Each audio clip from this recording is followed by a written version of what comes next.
Olá, chegou a hora de você ficar muito mais informado na TV digital e na internet. Vamos aos destaques desta edição especial. Brasil registra 77 mil casos de abuso sexual infantil. O setor da indústria de brinquedos deve crescer 10% em 2017. Vereadores de São Paulo autorizam instalação de microchips em uniformes escolares. E você vai ver também. Está aqui o Fernando Manuel Gonçalves, diretor do Senai de Taubaté, para contar sobre isso e sobre todo o leque de serviços que o Senai está oferecendo. Já, aqui. Você confere essas e outras informações no Repórter Setorial Especial, que já está no ar.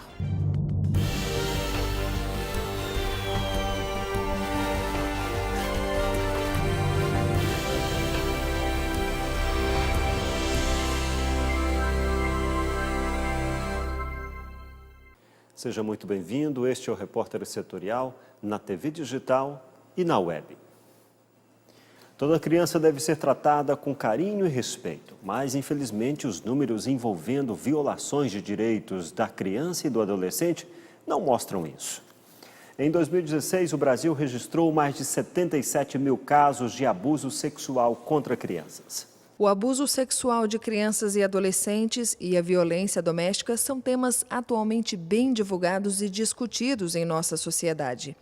Segundo a Secretaria de Direitos Humanos, os registros de violações em 2016 pelo Disque 100 foram 77.290 denúncias na faixa etária de 0 a 18 anos. Desses, mais de 16.555 delas foram referentes à violência sexual. As meninas, negras e pardas, são as maiores vítimas. Na realidade, estima-se que menos de 10% dos casos reais de exploração sexual são denunciados.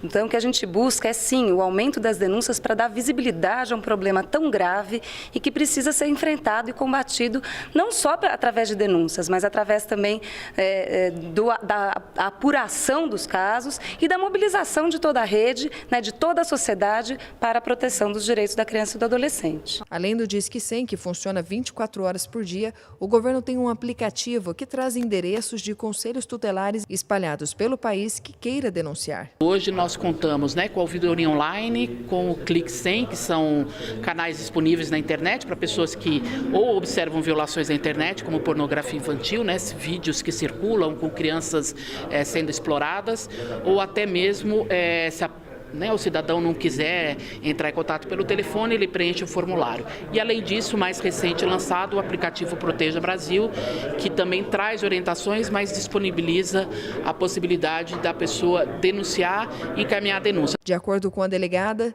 vizinhos, professores e amigos devem ficar atentos às mudanças de comportamento que podem indicar situação de abuso. Ocorre uma alteração de comportamento, ficando a criança mais retraída. Isso pode acontecer dentro da sua própria casa ou mesmo na vida escolar. O que uma criança poderia aprender para se proteger de abusos? A evitar contatos com desconhecidos, e também evitar o acesso a sites de natureza pornográfica. A delegada explica que a pedofilia por si só não é considerada crime em nossa legislação penal. O comportamento do pedófilo é que será punido legalmente.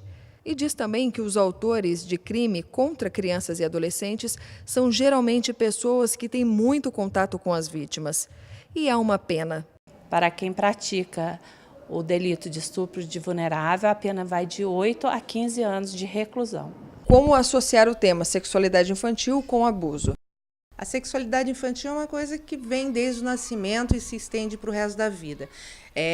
O papel, acho que, do adulto, seja escola ou seja família, é desmistificar, não erotizar as questões, Mostrar para a criança o que é íntimo e o que pode ser público e o que pode ser privado, da intimidade dela, A criança tem que se sentir confortável, ela tem que ter respostas claras, Mas ela também tem que ter segurança no adulto, no responsável, para poder verbalizar quando ela se sentir incomodada em algum tipo de toque. Não que ela não deva ser tocada, mas como esse toque ela está recebendo. Mesmo não sendo um abuso, às vezes a criança pode tomar isso como uma invasão da privacidade dela. E isso é um abuso.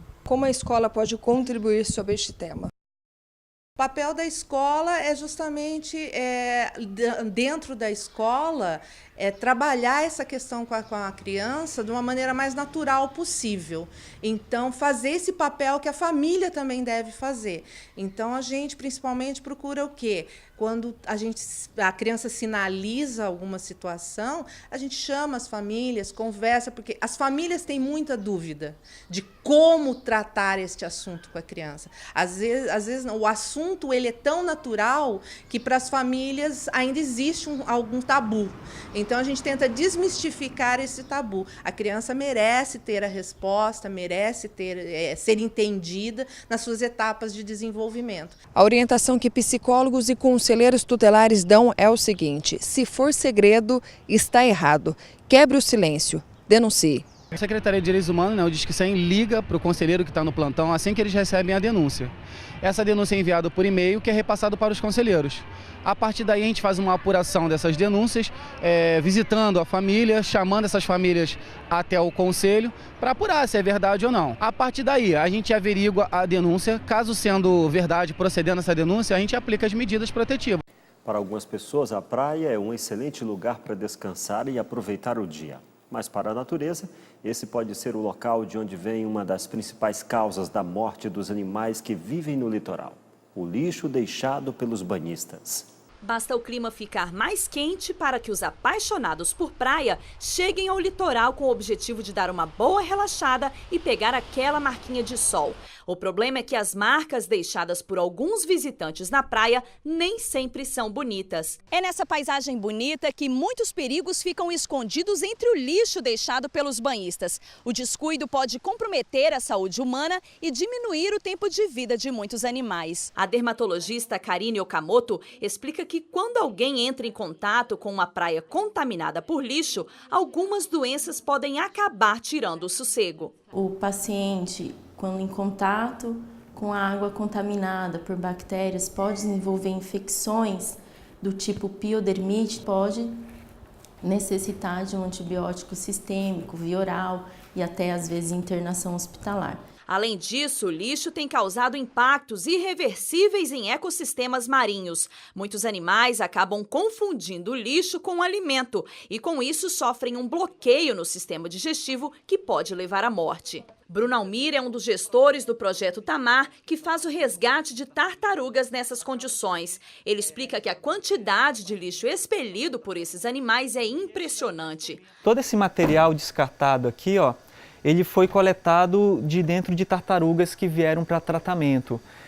Muitas vezes esses animais foram a óbito e no momento da necrópsia você identificou que elas continham lixo dentro delas, e outras vezes esses animais vieram com vida para tratamento e acabaram defecando esses materiais. A gente tem aqui então materiais coletados durante 4 anos e durante 2012 e 2013 foram 428 tartarugas recebidas no centro de reabilitação. Sim.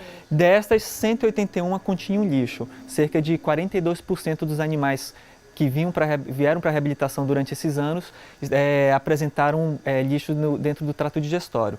E depois, em 2014 e 2015, aproximadamente 330 tartarugas foram recebidas aqui no centro de reabilitação do Projeto Tamar. Dessas, 118 tinham lixo dentro dela, materiais, resíduos descartados nos oceanos. A veterinária do projeto, Daniela Costa, disse que em muitos casos a situação já está tão grave que esses animais acabam não resistindo aos tratamentos. Muitas vezes a gente não consegue salvar o animal, ele vem a óbito e na necrópsia a gente identifica muito lixo, como isso aqui, por exemplo. Em um animal só, a gente triou toda essa quantidade de lixo. Para tentar reverter parte desses registros, o Instituto Argonauta, que também atua no resgate de animais vítimas do lixo nas praias, desenvolveu um aplicativo para facilitar a denúncia dos casos. A coordenadora do Instituto, Carla Barbosa, explica que o objetivo é fazer com que a própria população colabore com os órgãos responsáveis. A ideia é que com esse aplicativo, as pessoas tirando uma foto no local, a gente possa receber a informação. E aí, se for um bicho que a gente precisa resgatar, a equipe de resgate é acionada para ir buscar o animal, seja um animal vivo, um animal morto, seja necessário retirá-lo da praia ou tentar identificar a causa da morte do animal. Ou no caso de denúncias, que elas são lidas, filtradas e encaminhar para os órgãos competentes. Carolina Arantes é advogada especialista em crimes ambientais. Ela alertou sobre a responsabilidade desses danos e as políticas públicas que podem ser adotadas para frear tantas perdas. É difícil a gente falar sobre esse tema quando a gente sabe que não tem como diretamente você buscar uma forma de responsabilidade. Dependendo da situação, se você identificar que foi a cidade de São Paulo e lá não tiver políticas públicas, não tiver uma conscientização, não tiver uma educação ambiental, ninguém estiver atuando sobre isso, existe uma ação que chama Ação Civil Pública, onde o Ministério Público, fundações públicas, empresas públicas, defensoria pública, até mesmo a população em uma quantidade que determina a própria legislação, aí ela pode entrar com essa ação judicialmente e aí a justiça determinar uma forma de responsabilidade. Ela ressaltou ainda que parte dessa responsabilidade é da própria população. A penalização é a sociedade em geral, porque o meio ambiente em si, quando a gente fala, o artigo 225 da Constituição, ele atribui essa responsabilidade de proteção e preservação ambiental para o poder público e para a coletividade. Então, qualquer dano que é causado à biota, à natureza em geral, é uma responsabilidade de todos. O número de consumidores inadimplentes cai 0,89% em setembro, em relação ao mesmo mês de 2016. Os dados são do Serviço de Proteção ao Crédito e da Confederação Nacional dos Dirigentes Lojistas e mostram que 59 milhões de brasileiros tinham alguma dívida em atraso e estavam com o CPF bloqueado para compra-crédito, o que representa 39% da população. Vamos agora ao comentário de hoje.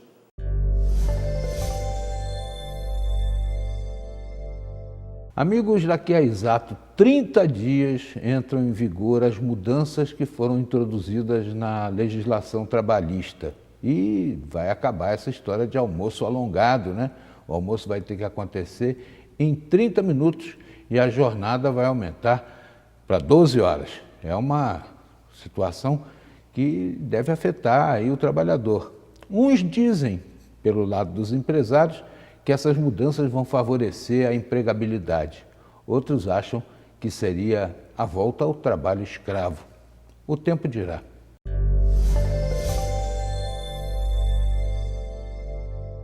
No próximo bloco, as atividades desenvolvidas em Pindamonhangaba contra o câncer de mama. Aguarde um instante, o repórter setorial volta já.